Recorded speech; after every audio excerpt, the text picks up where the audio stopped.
If you quit, you are teaching your children how to quit. If you fail, you are starting a generation of failures in your bloodline. You must determine you will break the cycle of failure in your bloodline. Because some of us came from families where our fathers lost the battle of life. Because life whipped them and they couldn't survive. And when we grew up, all we knew was life will whip you and you can't make it. And probably our fathers couldn't make it because their fathers couldn't make it.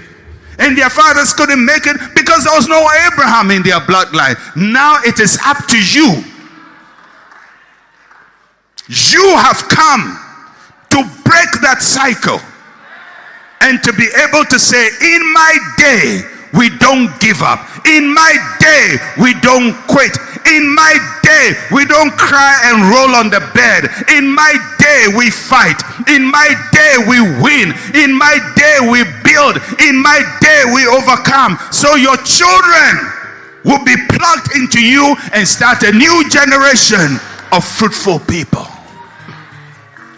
Listen to me. Wives, sometimes your husband may not be a fruitful vine, but you must be for the sake of your children, so your children can have something to point to and say, my father didn't do much, but my mother, what a woman, and she inspired us.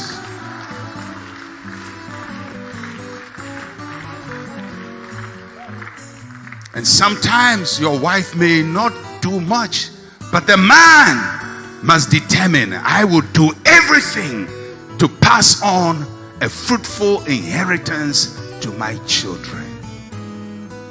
Don't give up. Your children depend on you. Your grandchildren depend on you. Somebody is going to be plugged into you. Don't give up. Don't quit. Don't surrender. Don't get weary, because God is using you to build a fruitful generation. Covered in mud. The entire body of this beautiful car has been made by the muddy road. You see, one thing I want you to really understand from this car is that the driver of this vehicle knew very well that he was driving in a muddy area. He knew very well that the mud was dirtying his car, but he never stopped to clean the car. He never stopped along the way to clean the tires so that the tires do not get dirty. He never stopped anywhere to do anything about the dirt. He kept moving forward. But one part of the car is totally different. That is the only part that the driver cared to clean, and that is the windscreen. Even though the mud was splashing all over the body, including the windscreen, the driver kept wiping the mud off the windscreen. Why?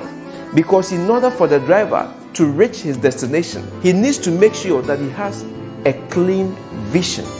He needs to focus on the journey, not on the dirt around him. Listen, in life, there will come several situations where people will throw mud on you.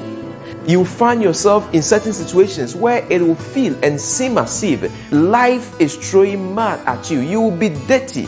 You feel like you are not making any progress because the road is not smooth. Your entire body is covered in disappointment. But one thing you need to remember is that the moment you lose focus, you are not going to get there. If you stop along the journey of life to respond to every issue, to make sure you clean every dirt on you, you will never make it anywhere. So no matter how the road gets rough, no matter how difficult the journey gets, as a child of God, maintain a clear vision on God. Focus on Jesus Christ, who is the author and the finisher of our faith. Let him be your focus and move on, no matter how hard the situation may be, no matter how rough the road may be. Move on to Jesus Christ. Once you maintain a clear vision, you will make it. So my dear friend, as you go about with your life, things will happen to you. Don't worry yourself clearing them.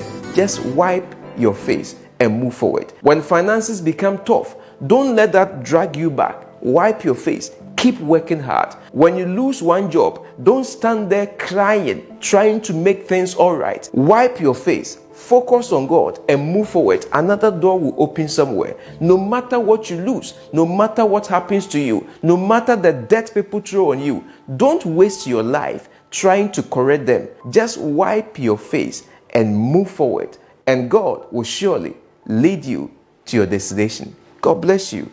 Shalom.